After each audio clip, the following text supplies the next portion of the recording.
अब कुछ दिन के बाद नामदेव जी ने परमेश्वर कबीर जी से, जो गुरु रूप में रहते थे, उनसे कहा, महाराज ये रंका और मंका जंगल से लकड़ी लाते हैं और इनको बेचकर गुजारा कर रहे हैं, बहुत निर्धन है, झोंपड़ी भी ढंग से नहीं है, इनको कुछ धन दे दो। परमात्मा बोले, भाई ये धन ना लेते, मैं देना चाहता हूं। ये नहीं लेते, इनको तो विष दिखाई दे है ये धन। तो नामदेव कि उनका थोड़ा सा ठीक गुजारा था, कहने लगे, नहीं जी थोड़ा बहुत तो गुजारा होना चाहिए इनका, कुछ तो दे दो। परमात्मा बोले, भाई ना लेते ये, क्यों गुरु जी को हम चाहे परमात्मा आ जाए, क्योंकि तो विभिन्न रूप में होता, तो हम बेशक सारा कुछ मानते हैं, फिर भी नहीं रहे गुरु जी तो गुरु जी हैं। तो कहने लगे, जी कुछ तो देना चाहिए इनको। अच्छा बेटा ले, आज देता हूं, तू मेरे साथ चल। अब क्या किया परमात्मा ने, अपनी सिद्धि शक्ति से गहने, सोने के आभूषण अच्छे बनाए, चांदी के, सोने के, और आ जा भाई इनके रास्ते में डाल देंगे, ठाले जाओगे। हाँ जी सही बात है। वो लकड़ी लिए आ रहे थे, बंका पीछे थी, रंका आगे आगे आवा था, सिर पे लकड़ियों का बंडल था। वो 100 फुट पीछे थी, 100-150 फुट, रंका आगे आ गया था। क्या किया रास्ते में, वो सोने के आभूषण डाल दिए और नामदेव और परमात्मा एक झाड़ी के पीछे बैठ गए। अब जब वो निकट आया रंग का, उसने पीछे देखा कि मेरी पत्नी आ रही है। पत्नी औरत के अंदर आभूषणों की घनी कसक होती है, और कहीं ये किसी का धन पड़ा देखकर नीत ना डबोले, डूब जा कदे अपना कर्म धर्म बिगाड़ लिया। उस पर पैर से मिट्टी डालने लग गया। अब उसने देखा बंका ने, क्या हो गया पति का, खड़ा क्यों हो गया। उसने ध्यान से देखा, हाँ ये तो इस कारण से कर रहा है। वो कहने लगी, चलो चलो जी, क्यों मिट्टी पर मिट्टी डाल रहे हो, चलो चलो क्यों मिट्टी पर मिट्टी डाल रहे हो। उसके पास से दो निकल गए, देखा भी नहीं उसको। तब परमात्मा बोले, बोल भाई नामदेव कैसे ढूंढने ना लेते। अब नामदेव ने सोचा, भाई उसकी बुद्धि इतनी ही काम करे थी कि जी और कोई तरीका अपना लो। अच्छा भाई और भी तू कहेगा, मैं वो अपना लेंगे। एक दिन क्या था, सत्संग हो रहा था, परमात्मा सत्संग कर रहे थे, रंका और बंका, ये दोनों सत्संग सुन चले गए। नामदेव भी वहीं बैठा था। उधर से क्या हुआ, वो लड़की घर पे थी और वो बाहर बैठी थी चारपाई पे। उस झोपड़ी में आग लग गई। वह दौड़ी दौड़ी आई लड़की के, माताजी पिताजी, माताजी पिताजी। कहा क्या हो गया बेटा, कि झोपड़ी में आग लग गई। सत्संग चल रहा था और वो बताने भाग गई। तो उन्होंने पूछा, बेटा क्या जल गया, क्या बच गया। कि एक चारपाई बची है बाहर, बाकी सब जल गया। कि उस चारपाई ने भी उसमें गिरा, वो बढ़ती आग में। राजा बेटी सत्संग सुन ले, न चारपाई न ठोकर, वह ना होती तो सत्संग में बात ना आनी चाहिए बेटी। आग लगो इस झोपड़ी का, इसने भी गिरा उसके माँ। और यह झोपड़ी ना होती तो सत्संग में बात तो ना आती। तुमने ध्यान भंग कर दिया, इतना आनंद आ रहा था। तो कहने का भाव ये है पुण्यात्माओं, फिर नामदेव की आंखें खुली, तेरा गजब ये भगत ऐसे होने चाहिए। और फिर परमात्मा ने इतना सुंदर मकान बना दिया उनका। कहते नुक्ते ऊपर रिज जाएगा, 1 करोड़ कर्म जल जाए तुम्हारे। तो हमने भगत बनना पड़ेगा भगवान से लाभ लेने के लिए। बकवादों से बात बने को नहीं, इतनी सी बात है।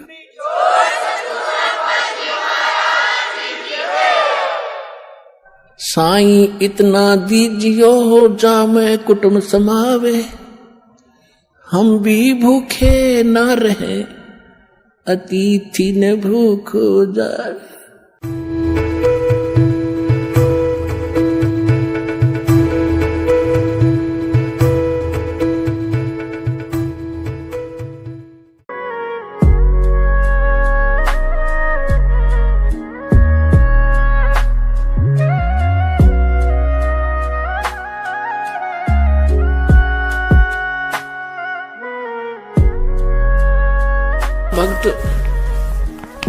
ये किसान था, जाट जाति में था, राजस्थान के अंदर।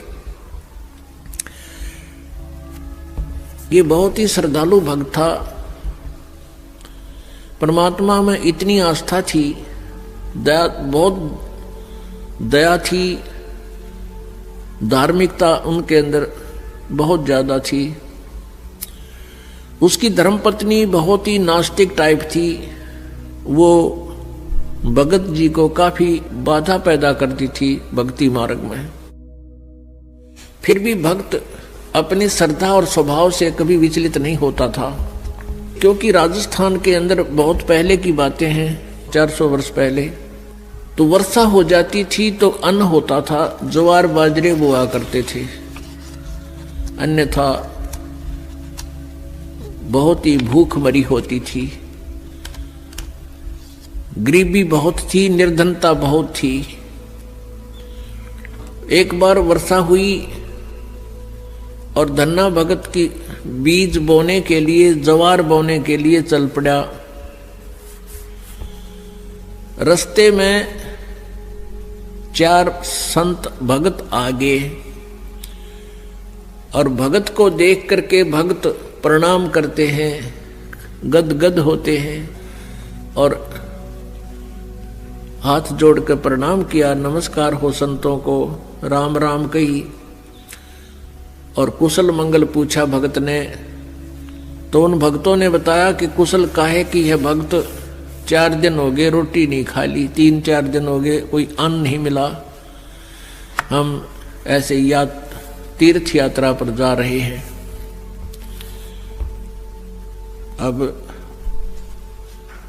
धन्ना भगत जी ने सोचा 4 दिन हो गए रोटी नहीं खाई, ये मरेंगे, निढाल हो रहे हैं बिल्कुल। कहा ले ये ज्वार खा लो। ज्वार थी, बीज बोन गया था, वह ज्वार रखती, भूखे मरे थे, मार गए गले, फटाफट खा गए सारी ने। अब भगत ने सोचा ज्वार तो खा ली भगतों ने, और बीज ना बोया तो पड़ोसी लोग जाके घर में बताएंगे, पड़ोसी किसान, कि आपके खेत में बीज क्यों नहीं बीजा तुमने, और फिर मेरी पत्नी है वो मेरा सिर खावेगी, लड़ाई करेगी। उसने कंकर उठा ली, कहीं से ही कंकर इकट्ठी कर ली खेतों से, और वो डाल ली थैले में, और जैसे और किसान बीज बीजे थे ऐसे डाला सारे के, और उसके ऊपर का हल चला के आ गया। अब कुछ दिनों के बाद क्या हुआ कि अन्य पड़ोसियों के तो ज्वार उगगी, और भगत जी के खेत में ये मतीरे तुम्बे, ये मतीरे से मोटे मोटे हुआ कर, ये तुम्बे उग गए, जो सीताफल जितने बड़े बड़े हुआ कर तुम्बे। अब एक पड़ोसन ने जाके उसकी पत्नी से कहा, धन्ना भगत की पत्नी से, उससे पूछा कि तुमने ज्वार नहीं बीजी थी क्या? धन्ना भगत की पत्नी ने कहा, क्या मतलब? कि आपके खेत में तो वो तुम्बे मतीरे अपने आप उग गए हैं, वो तो आप उग गया करे, वहां बोने नहीं पड़ते राजस्थान के क्षेत्र में। कहने के आपने कुछ बीजे नहीं रखा, उसमें तो निरा कुबाड़ जाम गया, वो तुम्बे पैदा हो गए, इतने पड़े हैं बिना गिनती के, इसे मोटे मोटे। अब उसने सोचा कि भगत मार गया डंडी दिखे। धन्ना भगत की पत्नी ने सोचा भगत जी कर गया गड़बड़, और इसने बीज भी की तरह दान में दिया होगा। अब उसने सोची एक मैं खेत देख कर आऊं, पाछे मगज मारूंगी इसके लिए। अब वो खेत में अपने पति से कहने लगी कि खेत में जाके आऊं, मैं ज्वार देख कर आऊं। भगत जी बोलिया है को नहीं, भगत जी को तो पता था वहां क्या मिलेगा, अपना चुप बैठा। और वो भगत धन्ना भगत जी अपने मित्रों के साथ उसी समय बातें करता था, भक्ति की चर्चा जब हुआ कि तक खेत खात में चली जाया करती। वह खेत में गई, उधर से अपने भक्तों के भगत आगे उड़े बैठे बैठे भगवान की चर्चा कर रहे हैं, आंखों में आंसू आ रहे हैं। और वह भगतनी आव है कति लाल पीढ़ी हुई है, जान गया भगत आ गई या तो भाई करड़ाई। अब देखी जाएगी, जो होगा ही होना तो है ही। और वह कहकर एक मतीरा तोड़ जाई, तुम्बा इतना बारा मोटा सर पर धरी नो, अब इसका सर में मारूंगी। आकर ने बोली भगत जी खेत में बीज ज्वार बोक आया था। भगत जी नो कर ली नाड़ तले ने, और उसने नो सर में मारा। वो मतीरा मारने के उद्देश्य से नो सर में ठोकन खातिर वो नो कर गया थोड़ा सा, वो धरती में लाग के फूट गया। नो बोली बालक तन्ने खाएंगे के उड़े मतीरे उग गए सारे, तो बीज कित फूक आया। तो वो मतीरा जो था वो तुम्बा था, धरती में लाग के फूट गया। फूट गया तो उसमें एक दड़ी यानी 5 किलो लगभग ज्वार निकली। ज्वार अब एक बार तो अब भगत जी की तरफ देखा, वो नौकरे पड़ा था, एक तरफ देखा ज्वार का ना अक्तुम्बे में, तो ज्वार निकल आई। और वो न्यू बार बार देखा है, भगत जी ने भी देखा कि मैं शांत होगी के चक्कर है, उन्हें देखा तो तुम्बे में तो ज्वार निकल रही है। तो भगत ने 100 शुक्र मनाए, परमात्मा करड़ाई टाल दी, या ज्वार ने रोए थी या दड़ी ज्वार आपने दे दी।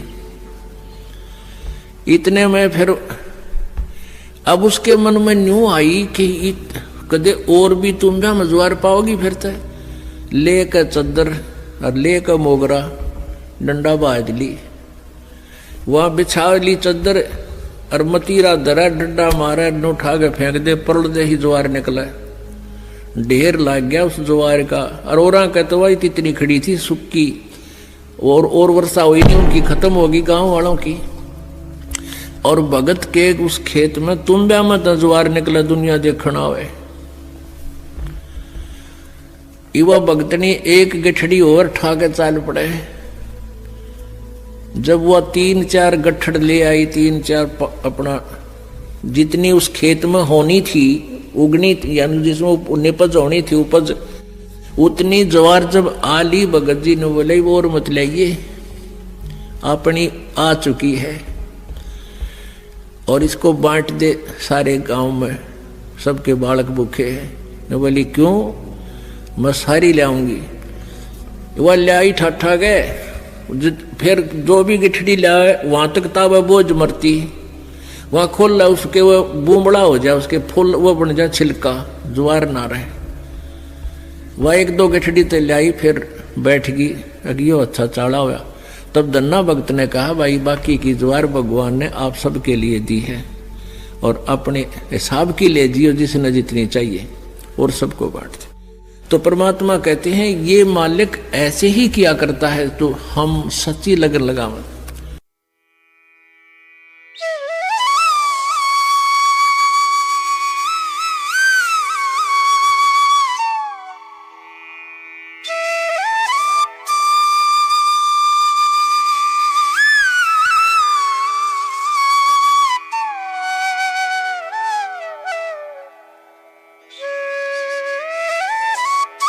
बकवाद करने जाते ही है राजा लोग, जब इनको सुख हो जाता है तो भगवान छोड़कर बकवादे करते हैं। तो वो ज्यादा गहरा चला गया, कहीं दूर भूख प्यास से व्याकुल था। किसान के पास अपने खेत में अपनी रोटी उपलब्ध थी, अपनी ही। राजा वहां पहुंच गया, उसने ये भी नहीं पूछा भी तू कौन है, कहां से आया है, किसान ने, और पूछा भाई भूख लगी होगी तेरे को घोड़े वाले। कहा जी भूख लगी, बैठ पहले भोजन खा। भूख लगी हुई थी, भोजन उसने सारा खा लिया। फिर उसने तब पूछा कि आप क्या खाओगे, कि कोई ना, मैं तो यहां से कोई घास फूस और फल फ्रूट मिलेगा तो खा लूंगा, आप अतिथि हो। इस बात से बड़ा प्रभावित हुआ राजा। तो राजा ने कहा भाई तेरा नाम क्या है, ये नाम है, ये मेरा गांव है। फिर उसने बताया कि अभी मैं राजा हूं इस नगरी का, जिस क्षेत्र में तेरा गांव पड़ता है, और तुझे कभी कोई आपत्ति आवत मेरे पास आ जाना। कुछ वर्ष उसको उसने एक ऐसा बना के दे दिया अपना, ऐसा कोई आइडेंटिटी उसको बनाकर दे दी कि तेरे को कोई नहीं रोकेगा, कभी आ जाना मेरे राजमहल तक, यानी मेरी रेजिडेंस तक भी आ जाना। तो इतना प्रभावित हुआ राजा उस किसान के इस बात को देखकर के अपने मुंह से रोटी निकाल कर अतिथि को दे दी। यह छोटी बात नहीं, ये पिछले संस्कार ही होते। तो वहां पहुंचा, एक दिन उसको कोई बात याद आ गई कि अभी राजा से मिलकर आते हैं। कुछ सूखा गिर गया था, वो सूखा तो फिर सारी नगरी में गिर रहा था। राजा था, जब वो पहुंचा, राजा मुसलमान था, बाहर बैठा अपना कोई नमाज कर रहा था, और वो सीधा ही पहुंच गया। वो दिखा करके वो पासपोर्ट राजा वाला, तो वो कहने लगे, तो सेवादार थे, नौकर थे, कि यहां बैठो भाई, राजा अपनी कुछ क्रिया कर रहा, उसके बाद बात करेंगे। वो सामने देख रहा था कि राजा क्या कर रहा है। जब राजा खड़ा हुआ, कुशल मंगल पूछा, तो उसने पूछा किसान ने कि पहले ये बताओ आप ये क्या कर रहे थे। राजा ने कहा कि मैं भगवान से, अल्लाह से अपने राज्य में, अपने घर में सुख की कामना कर रहा था। अकाल गिर गया है, इसके लिए दुआ मांग रहा था। तो किसान कहने लगे, अच्छा मैं तो भिखारी के पास आ गया भाई, उससे तो मैं न मांग लूंगा अपने घर पे, फिर तेरे से क्या जरूरत है मुझे मांगने की। राजा भी उसी दुख में दुखी, और मैं भी वही दुखी। मांगना किसी, देने वाला कोई और है, उसको हम भूल गए। तो सतलोक आश्रम बरवाला, जिला हिसार, हरियाणा में यही याद दिलाई जाती है कि संसारिक लोगों से तुम जो राहत मांगते हो, ये आपकी अध्यात्म ज्ञानहीनता है। परमात्मा से मांगो, परमात्मा उसी को देता है जिसके पहले के शुभ संस्कार है ना। बेशक मांगते रहियो, कति नहीं दे। अब सब शुभ संस्कार बनते कब हैं? अब बनेंगे। शास्त्र अनुकूल साधना इस दास के पास उपलब्ध है, वो रियल साधना है। इससे आपके रोज शुभ संस्कार बनेंगे, आपको इस जन्म में भी देगा और सतलोक में भी आपको ले जाएगा। ये वो साधना है। आपने बस इतना सा करना है, जैसा ये दास कहे उसके अनुकूल करके देखो। जो गुरु आदेश हो गुरु जी का, उसका पालन करके देखो। भाई जो गुरु वचन पे डट गे, कट गे फंद 84 के।